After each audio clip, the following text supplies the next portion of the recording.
Hello everyone, good morning. स्वागत है आप सभी का ऑनलाइन स्टडी में। उम्मीद करते हैं फ्रेंड्स कि अच्छे होंगे, स्वस्थ होंगे। तो फ्रेंड्स, इससे पहले कि आपको जितने भी टॉपिक्स कराए गए हैं, उम्मीद करते हैं कि आप सभी लोगों ने अपना टॉपिक अच्छे तरीके से देख रहे होंगे और रिविजन्स कर रहे होंगे। आज की इस वीडियो में हम बात करने वाले एक बहुत इंपॉर्टेंट और बार बार पूछा जाने वाला टॉपिक, बिहार में जो कृषि क्षेत्र है, बिहार के कृषि क्षेत्र किस टाइप के हैं, कितने क्षेत्र हैं, हमेशा क्वेश्चंस पूछा जाता है। सबसे फेमस क्वेश्चन इसका ये होता है कि बिहार में कुल कितने कृषि क्षेत्र मौजूद हैं। तो यही आपको समझना है कि कौन से क्षेत्र में, अगर पूछा जाए डायरेक्शन के अकॉर्डिंग, तो बिहार के, अगर देखिए मैंने यहाँ पे बनाया है कि अगर चारों तरफ से देखा जाए तो कौन से क्षेत्र में कितने जिले पड़ते हैं, इसको भी आपको याद रखना है। तो चलिए इस वीडियो को शुरू करते हैं। वीडियो काफ़ी इंटरेस्टिंग रहने वाला है, तो वीडियो कर दीजिए लाइक और चैनल कर दीजिए सब्सक्राइब, क्योंकि यहाँ पर आपको इसी तरह की मज़ेदार कंटेंट हमेशा देखने को मिलता रहता है। तो चलिए शुरू करते हैं। देखिए, सबसे पहले हम आपको बता दें कि बिहार के जो कृषि जलवायु क्षेत्र है, बिहार में मृदा विशेषताओं, वर्षा, तापमान और भूभाग के आधार पर कृषि क्षेत्र को, यानी कि कृषि जलवायु को 4 क्षेत्रों में बांटा गया। यानी कि बिहार के जो कृषि जलवायु है उसको कितने क्षेत्रों में बांटा गया? 4 क्षेत्रों में। यही सबसे इंपॉर्टेंट क्वेश्चन है, हमेशा पूछा जाता है, इसको याद रखना है। ठीक है, अब अगर हम बात करें कि 4 क्षेत्र कौन कौन से हैं, तो यहाँ पे ध्यान दीजिएगा। पहले 1 जानते हैं, दूसरा को 2 और तीसरा आपका 3A होता है, चौथा 3B होता है। ठीक है, तो ये आपका 4 क्षेत्र होता है, इस तरह से ध्यान में रखिएगा। अब पहले क्षेत्र में अंतर्गत कितने जिले आते हैं, दूसरे के अंतर्गत कितने, तीसरे के अंतर्गत कितने, चौथे के अंतर्गत कितने।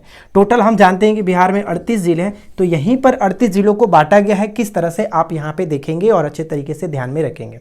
ठीक है, तो चलिए शुरू करते हैं। सबसे पहला देखिए, कृषि जलवायु क्षेत्र फर्स्ट। कृषि जलवायु क्षेत्र फर्स्ट कहाँ पर आता है? ये उत्तर पश्चिमी क्षेत्र। बिहार के उत्तर पश्चिमी क्षेत्र की बात करें तो आप यहाँ पे मैप देखिए, लगभग कुछ मैंने यहाँ पे मैप बनाया, लगभग आपका बिहार की तरह दिख रहा है, समझ सकते हैं। तो उत्तर पश्चिमी क्षेत्र क्या हुआ आपका? ये हुआ उत्तर हो गया, पश्चिमी क्षेत्र आपका ये हो गया। यानी इधर का जो क्षेत्र है, इसके अंतर्गत टोटल कितने जिले आते हैं? 13 जिले आते हैं। शॉर्ट मेथड है, याद रखने का एक तरीका है। छोटा सा मैप आप समझो, दिमाग में रखो और वहां से आप इसको ध्यान में रख सकते हैं कि किस क्षेत्र में कितने जिले आते हैं। ठीक है, अब यहाँ पे देखिए कि उत्तर पश्चिमी क्षेत्र के अंतर्गत 13 जिले। कृषि जलवायु क्षेत्र 2 जो है, 2 उत्तर पूर्वी क्षेत्र। उत्तर पूर्वी क्षेत्र कौन सा हुआ? उत्तर तो आपका भाग ये हुआ, और पूर्वी का मतलब आपका यहाँ पे देख सकते हैं उत्तर पूर्वी क्षेत्र, यानी नॉर्थ ईस्ट जो जोन है, इसके अंतर्गत टोटल 8 जिले आते हैं। 8 जिलों को रखा जाता है। मैप में आप, अगर मैप आपको याद है तो आपको समझ में आएगा कि उधर कितने कौन कौन से जिले आते हैं, इधर कौन कौन से जिले आते हैं। वैसे उतना पूछा नहीं जाता है, हमेशा इसी में से पूछा जाता है कि कितने क्षेत्रों में बांटा गया है, 4 क्षेत्रों में, और उत्तर पश्चिमी क्षेत्र के अंतर्गत कितने जिले आते हैं, उत्तर पूर्वी के अंतर्गत कितने जिले आते हैं। हमेशा इसी तरह के क्वेश्चंस देखने को मिलेगा। ठीक है, तो बस आपको इसमें ज़्यादा कुछ करना नहीं है। अब इसके बाद आते हैं हम लोग कृषि जलवायु क्षेत्र 3A। ठीक है, 3A आता है। तो इसमें क्या है कि दक्षिण पूर्वी क्षेत्र, इधर से बढ़ते जा रहे हैं, इधर गए, फिर यहाँ से नीचे आएंगे, यहाँ पे इधर आप यहाँ पे देखिए साउथ ईस्ट यानी मतलब कि दक्षिण पूर्वी क्षेत्र के अंतर्गत कितने जिले? 6 जिलों को रखा जाता है। आप यहाँ पे ध्यान रखिएगा कि 6 जिले इसके अंतर्गत आते हैं। ठीक है, उसके बाद लास्ट पॉइंट है कि कृषि जलवायु क्षेत्र 3B जो है, 3B यानी कि जो चौथा होता है 3B, इसके अंतर्गत दक्षिण पश्चिमी क्षेत्र। जब यहाँ पे गए तो अब इधर आएंगे, तो ये वाला जो क्षेत्र हमारा है साउथ वेस्ट, इसके अंतर्गत 11 जिले आते हैं। अब इन सभी को जोड़ करके देखिए, 13, 8, 6 और 11, सबको जोड़ के देखिए, 8 और 6 14 और 13, 14 13 कितना? 27 और 11 को जोड़ेंगे तो 38 जिले टोटल हमारा बन जाता है। तो आई होप कि आपको ये चीज़ समझ में आ गया होगा कि बिहार के कृषि जलवायु क्षेत्रों को कितने भागों में बांटा गया है। 4 भागों में बांटा गया है। कौन कौन से? फर्स्ट, सेकंड, 3A, 3B, 4 क्षेत्र यहाँ पे।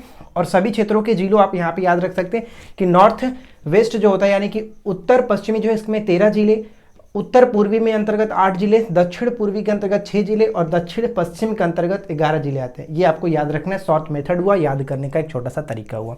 ठीक है, तो अगर आपको ये चीज़ समझ में आ गया होगा, अगर आपको कन्फ्यूजन्स का भी रहता था, तो आई होप कि आपको ये चीज़ क्लियर हो गया होगा। वीडियो पसंद आया हो तो लाइक ज़रूर कर दीजिएगा।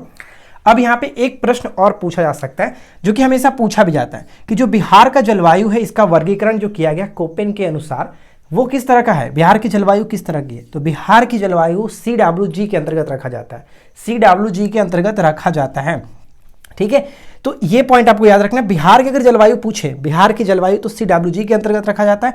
और CWG को 2 भागों में बांटा जाता है। बिहार के टोटल अगर बात करें तो CWG है, लेकिन इसको भी 2 भागों में बांटा जाता है, क्योंकि एक भाग आपका ऊपर वाला और एक भाग नीचे वाला, यानी उत्तरी बिहार और एक दक्षिणी बिहार होता है। उत्तरी दक्षिणी तो आपको पता है ना कैसे किया जाता है, जब गंगा लगभग बीचों बीच से होकर गुजरती है तो ऊपर वाला भाग उत्तर और नीचे वाला भाग दक्षिण होता है, ये चीज़ सबको पता है।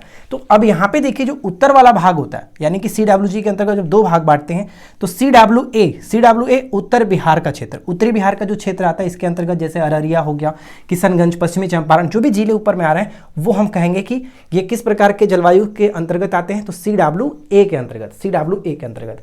और नीचे का जो है CWS और CWS के अंतर्गत दक्षिणी बिहार का जो क्षेत्र हो गया जैसे पटना, गया, मुंगेर, ये सभी जो क्षेत्र होते हैं वो इसके अंतर्गत आते हैं दक्षिणी बिहार के क्षेत्र के अंतर्गत। इस तरह से भी याद रख सकते हैं। देखिए एस का मतलब क्या होता है, साउथ, यानी कि नीचे वाला जो है साउथ का भाग होता है, ऊपर नॉर्थ नीचे साउथ, तो साउथ याद रख सकते हैं। CWS नीचे का भाग होता है, ठीक है। तो मुझे उम्मीद है कि फ्रेंड्स ये जो छोटा सा टॉपिक था, बहुत ही छोटा सा वीडियो था, उम्मीद करते हैं कि समझ में आया होगा, लेकिन काफ़ी इन्फॉर्मेटिव था। हमेशा यहाँ से प्रश्न पूछे जाते हैं, अगर आपको ये चीज़ क्लियर रहेगा तो आप आसानी से क्वेश्चंस कर सकते हो। देखिए कोई भी टॉपिक ज़्यादा बड़ा नहीं होता है, अगर हम उसको अच्छे से समझेंगे तो बहुत ही बेहद छोटे से चीज़ों को हम समझ सकते हैं कम समय में, ठीक है। तो मुझे नहीं लगता है कि अब इस टॉपिक से कोई डाउट आपको होगा। फिर भी अगर कुछ पॉइंट्स छूटता है तो आप जरूर नीचे कमेंट्स करिए, हम पूरी कोशिश करेंगे नेक्स्ट वीडियो में अच्छी तरीके से एक्सप्लेन करें और चाहे पिन कर देंगे ताकि आप सभी लोगों का हेल्प हो सके, ठीक है फ्रेंड्स। और नेक्स्ट वीडियो जो कि किस टॉपिक पे आप देखना चाहोगे वो भी आप कमेंट किया करो ताकि हमें पता चले कि हाँ कौन सा टॉपिक लाया जाए। बाकी हम अपनी मर्जी से तो ला ही रहे हैं, उसमें कोई दिक्कत है ही नहीं। तो फ्रेंड्स बस छोटा सा रिक्वेस्ट है कि वीडियो अगर आपको अच्छा लगा हो तो लाइक कर दीजिएगा, चैनल पे पहली बार है तो सब्सक्राइब कर लीजिएगा, नीचे जो लाल बटन है उसको दबा करके घंटी को ऑल पे सेट कर लीजिए ताकि सभी वीडियो की नोटिफिकेशन आपको मिलती रहे। तो चलिए हम लोग मिलते हैं नेक्स्ट क्लास में। Thanks for watching, keep learning, have a good day.